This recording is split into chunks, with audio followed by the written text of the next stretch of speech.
everyone, and welcome to Books in the World. I'm so delighted to be able to continue bringing you interesting interviews with authors who we've met through the Cape Cod Writers Center, through the conference. The Cape Cod Writers Center is more than 50 years old, and Books in the World is celebrating its 40th year this year. Today we have Andrew Singer, who has written a memoir of some time he spent in China. It's called China Sings to Me, a memoir, a journey into the Middle Kingdom and myself. Welcome, Andrew. It's so nice to have you. Thank you for inviting me, Madeline. I appreciate it. It's been a pleasure reading about your life as a young person.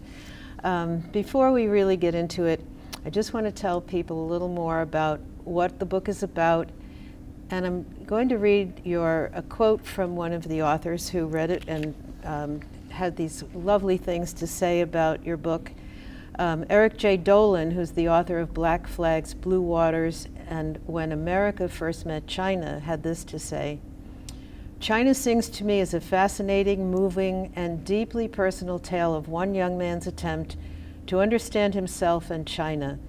It is a highly engaging coming-of-age story set in the Middle Kingdom that offers a unique and insightful snapshot of China just as it was emerging from one of its most dark and turbulent eras and attempting to open itself up to the West.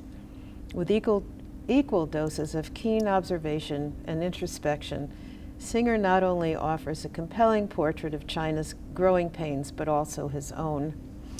So how does it feel to get that kind of praise from your book when you're struggling to bring it to life? Well, I very much appreciate and am humbled by the very kind words that Eric and others have given to me after reading the book. It makes me feel good that they read the book and they felt that it was interesting and engaging. Yeah. So you, as you said, you were brought up on the Cape. Yes. And now are a lawyer. And what kind of work do you do? I am a zoning and environmental permitting lawyer. It was something my father did for more than 40 years, and I came back and joined him about 22 years ago. Wow, good for you. So tell us about yourself as a young man and what led to your interest in China. Well, as you said, I grew up on Cape Cod. I was raised in South Yarmouth and went through the Dennis Yarmouth school system with my brother and sister. As for why China? Why China? Which is a question naturally in my life I receive a lot.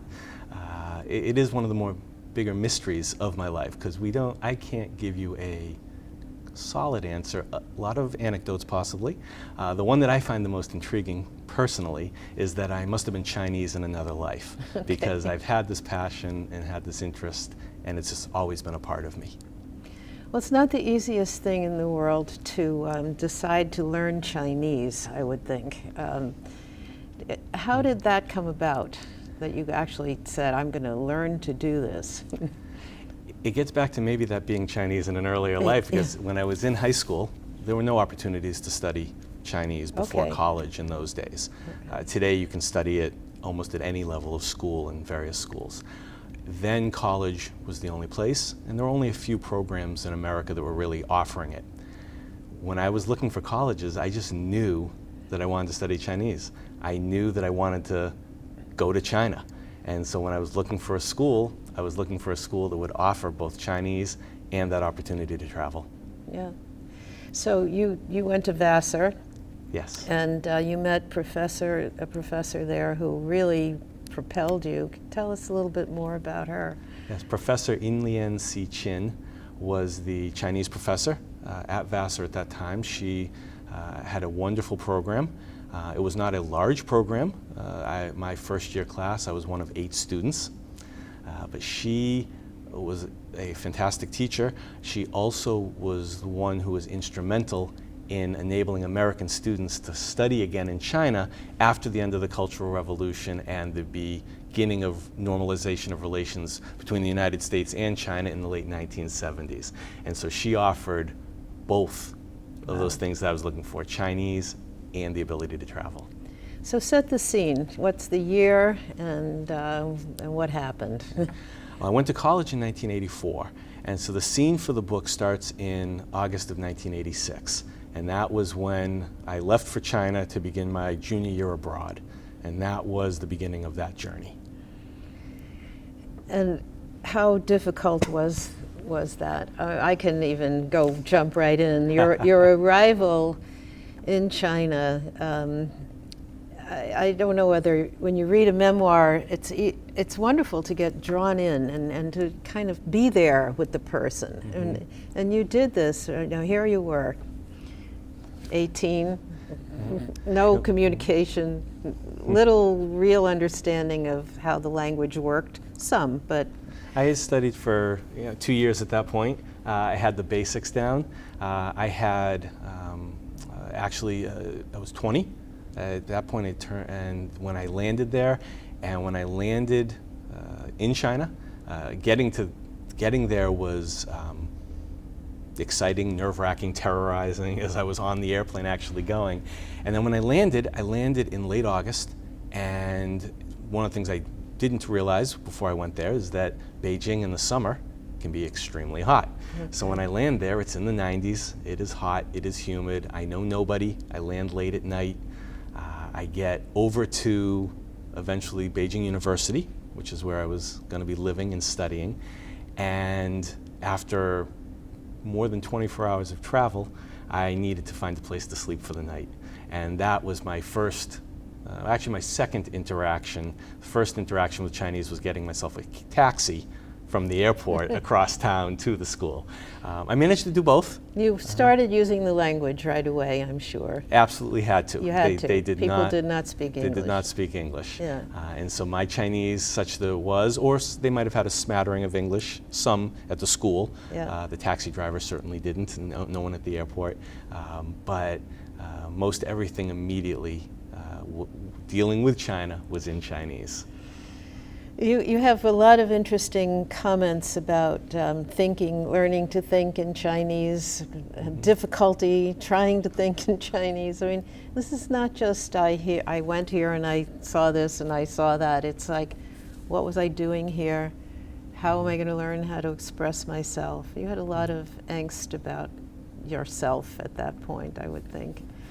I had a lot of angst about myself as a person. Yeah. As I described it somewhere recently, I was 20 years old, but I was a nervous nerd. I was not very comfortable in situations where I was, pushing myself. Yet I had put myself in a situation where I was pushing myself, to the extreme, but I got there. And I was there and was thrilled to be doing the experience and taking that step, at the same time struggling to be able to express myself. And in Chinese, I studied Spanish and some German growing up in high school, Romance languages. Chinese is very, very different.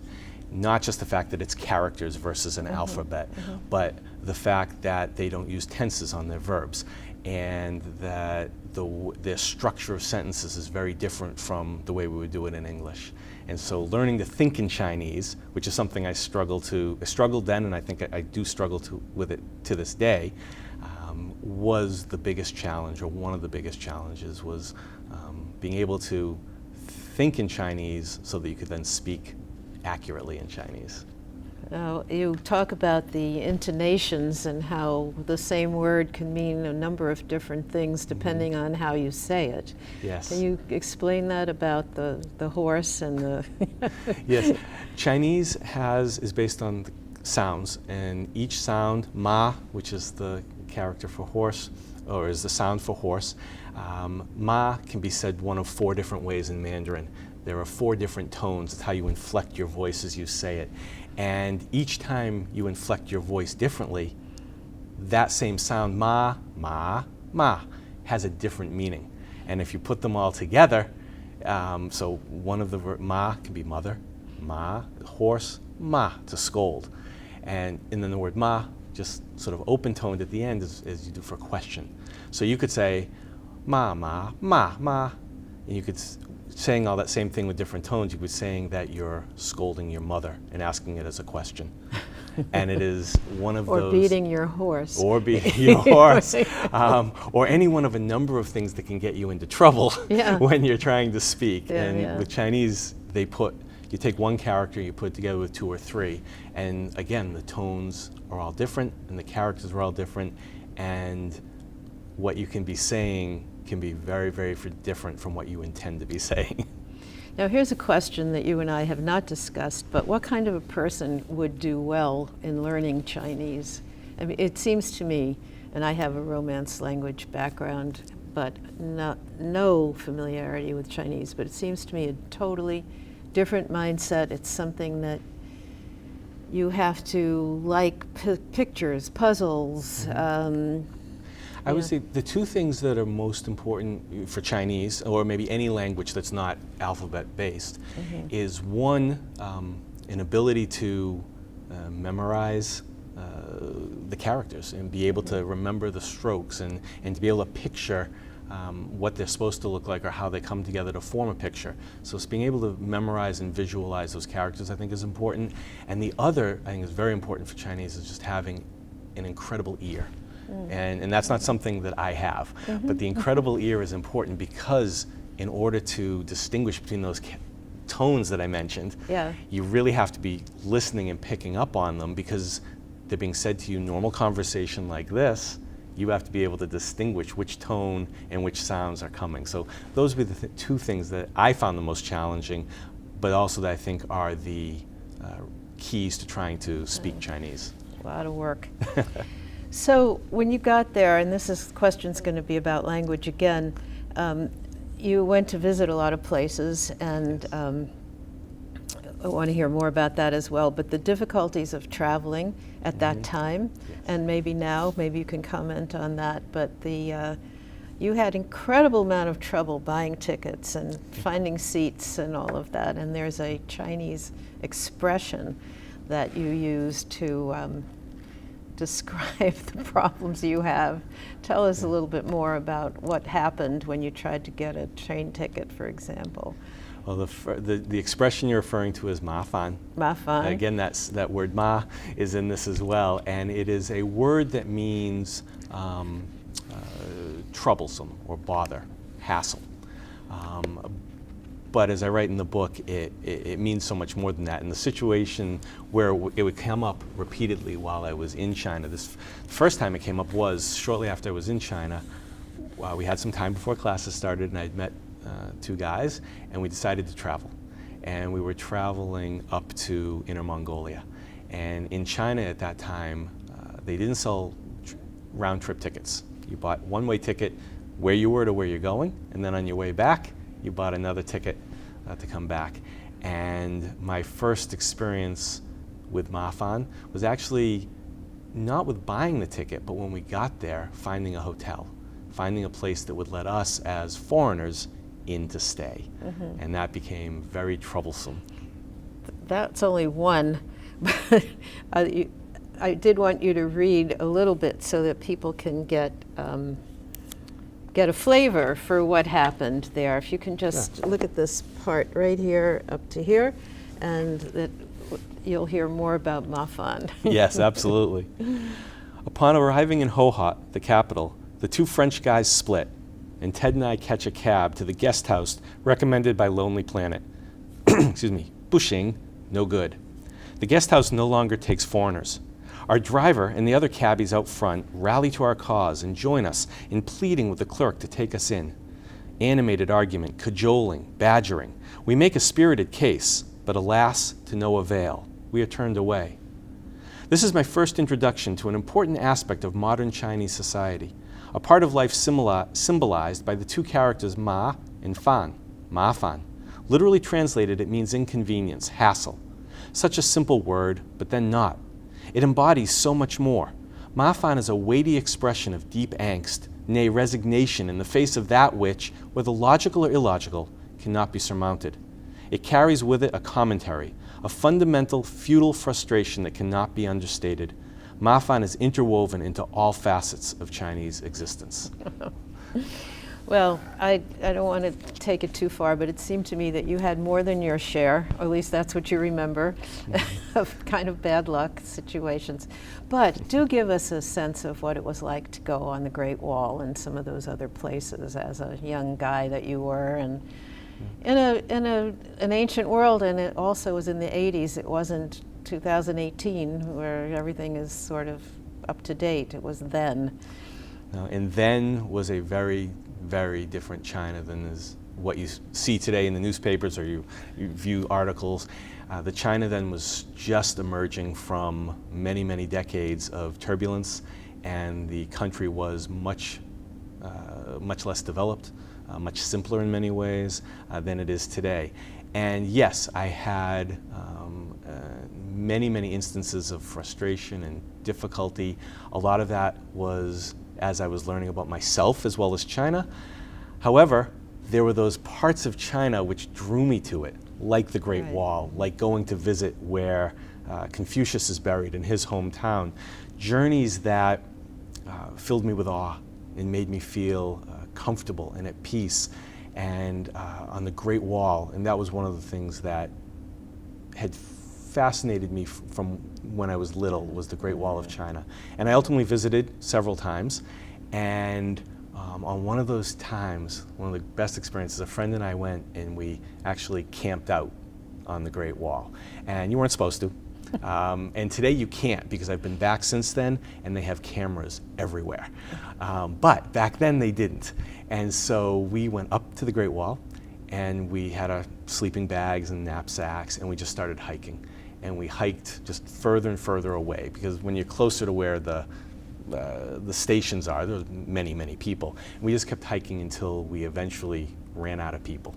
And we found the Great Wall, every several hundred yards are guard towers.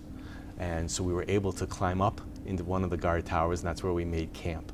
On a cement floor, open windows, with a roof over our heads, however, on this old Ming Dynasty guard tower. And the experience of being there then through the night, when it was just completely quiet, and actually after a storm went through, the sky opened up and there were just stars everywhere, and it was one of those times where I just felt very content.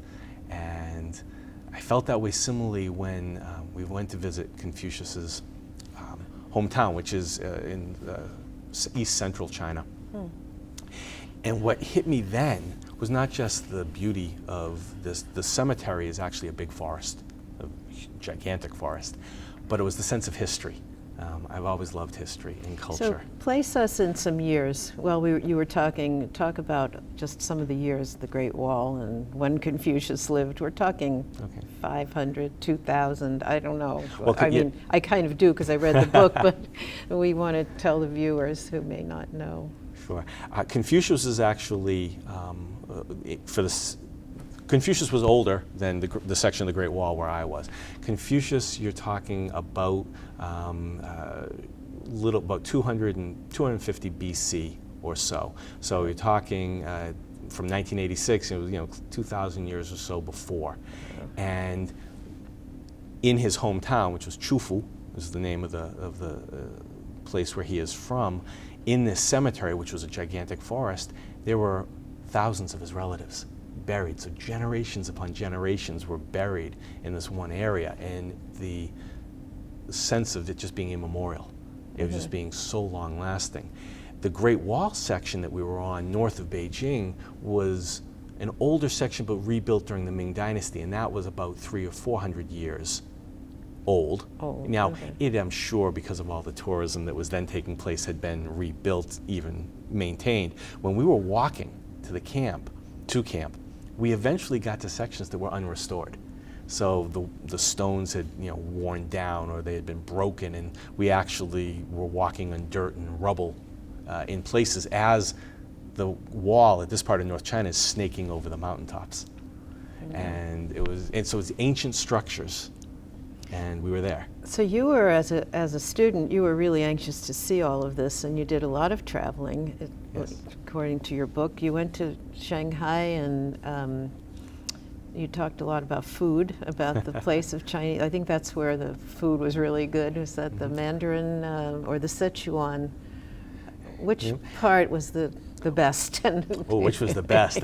Which was the best might be troublesome because to pick, because there was so much good food in different places, and in China, the food is very regional.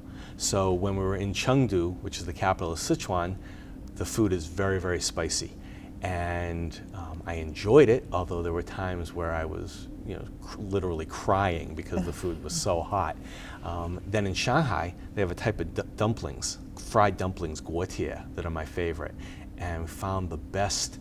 It was a sidewalk food stall, where the guy just had a wok with some oil and he was frying up these dumplings, and they were just incredible. It was great. And you said that food is very important in their lives. And I was thinking, and so is it in the French culture, and so is it in the Italian culture that I come from. Mm-hmm. You visited some families that wouldn't let you leave without eating. That's very common. To excess. Very common in Italy. Okay. If you go in family homes, it's somebody that I'm sure people have written cultural histories of food where you really have to put yourself out and for your guests. Mm-hmm. And I love the way the Chinese have this sing-song way that you describe of saying, my home is quite humble, my food's not worthy, and then what do you have to say? Right. There's the cultural custom is that if someone is, you won't compliment yourself. You will usually be deprecating and no, my house is not good, my food is just so. And then the response is no, it is very nice and the food is very good. And you go back and forth, usually about 3 times. Where it typically comes up is you go to someone's house and they say, oh, here, have something to drink, have something to eat. Oh, I'm full, thank you. Have something to drink, have something to eat. No, I'm full, thank you. And you do that dance 3 times, and then you accept and you say thank you and you partake. As I found, however, when I was visiting friends' homes who were Chinese, partaking, as I said, did often lead to excess because they would bring out bowls and bowls of food, and I have a good appetite, but even I would reach my limit where I just could not really take in any more. But you had to, as much as you could, to be polite. The concept of face in Chinese, to be respectful and to show your appreciation for that which is being given to you. Yeah, that's a common idea I've heard before. But I enjoy the cultural aspects of learning about China through your book, but before we get too far away, this was your story of being a student, and I think that people who are interested in maybe going to, first of all, traveling, but being a young person in a foreign country, the story is quite well developed in this, in the aspects of you being a student, your roommate, your friends, your girlfriend. What is your feeling about the focus you were putting on this memoir as you were writing it? How do you feel? It's China? Is it my story? How much am I going to talk about each? Some story, some thoughts. Writing the book itself was a journey. Yeah. I'd wanted to write it almost since I got back from China. That didn't happen. And when I finally did have, I dabbled with it, and when I finally did have something, a mass of papers with words on it, it wasn't the book that's here today. I kept a journal, and so in many ways, what I had written was more journalistic, journal-like, it sort of followed the tracks of the journal. And when I would review it, I was in a writer's group at that point, and when I'd review it with people and my writer's friends, they'd say, where's the you? More me, more Andrew, put more of you in the book. And so I started doing that. And somewhat surprisingly to myself, about 7 or 8 years later, which is when we're sitting here today, it is a story that is, yes, about China, but it is very much about me. Mm. It is very much a coming-of-age story that delves into the emotions, or my emotions and my feelings and who I am, much more than I ever thought I would, and much more than I thought I necessarily could. Yeah. So it is that story of me. It is set in China, and that is, to me, very interesting part of it. And you also see, though, a China that was somewhat in a stage of life like I was. It was, younger, immature, growing, struggling to try to take that next step. So I actually see the book as being both. It's got the me and it's got the China. I can see that. I can see that. I'm always interested in memoir writing. Is this an attempt to tell a personal story or an accurate story? You had journals, and I think your mother and father had your letters, and yes. So you have a sense of the accuracy of things. Actually, was pretty immediate because you had the journals. Yes, I like to think that it is very accurate. Yeah. And the one place where I wouldn't necessarily remember everything is in some of the dialogue, but the dialogue is always true to what I had in my journals or letters about that time. And I also had many photographs. So through journals, photographs, I also have always had vivid memories of the trip. Some of the details, the journals and the photographs helped remind me, but I always had the memories of it. And so I believe it is a accurate representation. Well, when I think of all the things that you and I talked about that we were going to talk about, and now I have to tell you that we are currently out of time, so I would like to... Happens when you're having fun. Yeah, well, it was really enjoyable. I want to encourage people to pick it up. Andrew will be at Yellow Umbrella Books. His book is available on Amazon and Barnes & Noble. Is it available as a Kindle download or not? It will be available as an ebook shortly. We're in the final stages of that, and it's also available at Titcomb's bookstore in Sandwich. Yeah, well, and ask your librarians for it. That's my parting thing that I always like to say, is that librarians would be happy to stock this book, especially if people ask for it. Parents would enjoy the book. And Andrew has a website, andrewsingerauthor.com, where you have a blog, and thank you so much for coming. It's been a pleasure getting to know you. It's been my pleasure. Thank you.